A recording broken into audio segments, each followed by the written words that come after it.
عبداللہ کا بیٹا پوری دنیا میں بادشاہ بنے گا، تو وہ شخص آخری وقت تک کہتا رہا کہ مجھے رسول کی محبت نے مسلمان نہیں کیا تھا، مجھے اس کاہن کی اس خوشخبری نے مسلمان کیا تھا جس نے مجھے بہت پہلے یہ رائے دے دی تھی، اور بہت پہلے اس نے مجھے بتا دیا تھا کہ محمد عنقریب بادشاہ بننے والا ہے۔ اب جنہوں نے بادشاہت کے لالچ میں کلمہ پڑھا،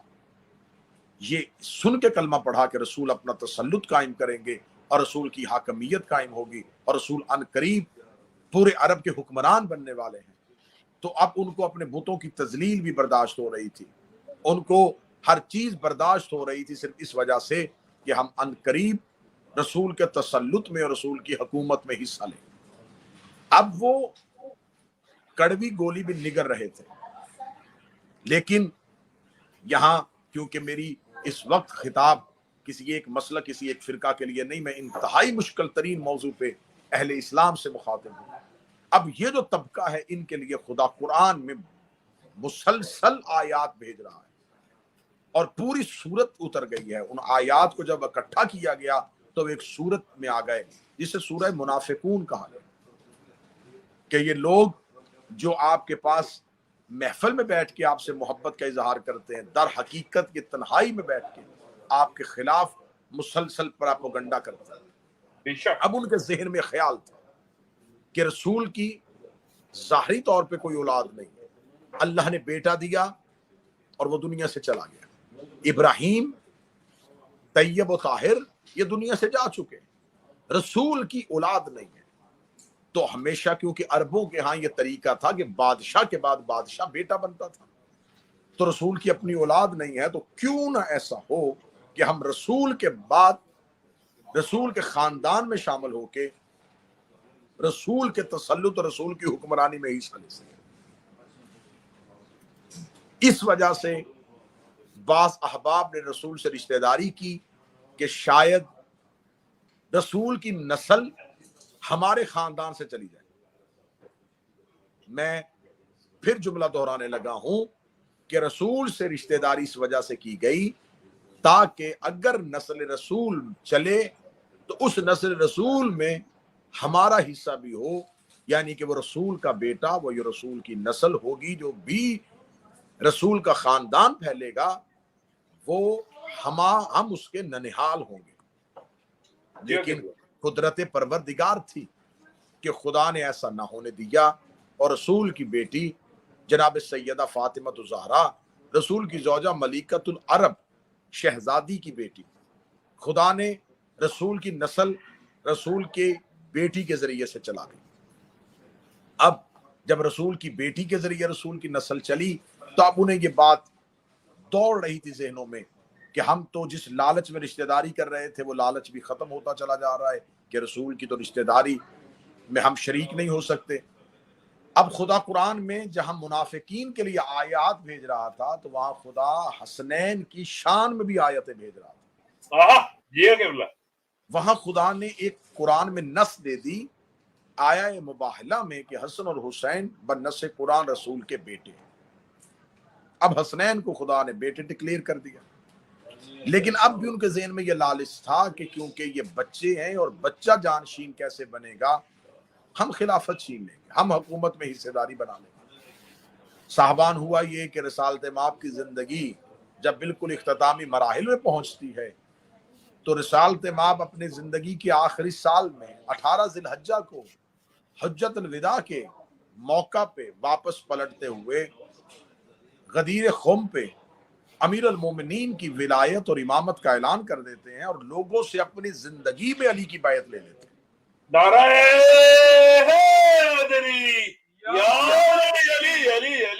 میں بہت سی چیزیں بہت سے حقائق سے نکلتا چلا آ رہا ہوں اور بڑی جلدی سے نکلتا چلا آ رہا ہوں کیونکہ وہ حقائق آپ کے سامنے عیاں ہیں کہ کون کون سی آیات علی کی شان میں آئیں، رسول نے کون کون سی حدیثیں کہیں، کون کون سی امیر المومنین کے بارے میں رسول کی حدیث تھی۔ میں ان ساری چیزوں سے گزرتا آ رہا ہوں کیونکہ وہ چیزیں آپ کی سنی ہوئی ہیں۔ میں اس چیز کی جانب بڑھنا چاہ رہا ہوں جس کو کم پڑھا جاتا ہے اور جو پوشیدہ رکھی جاتی ہے۔ اب رسالت مآب نے جب غدیر خم پہ مولا علی کی حکومت کا اعلان کیا تو اب یہاں میری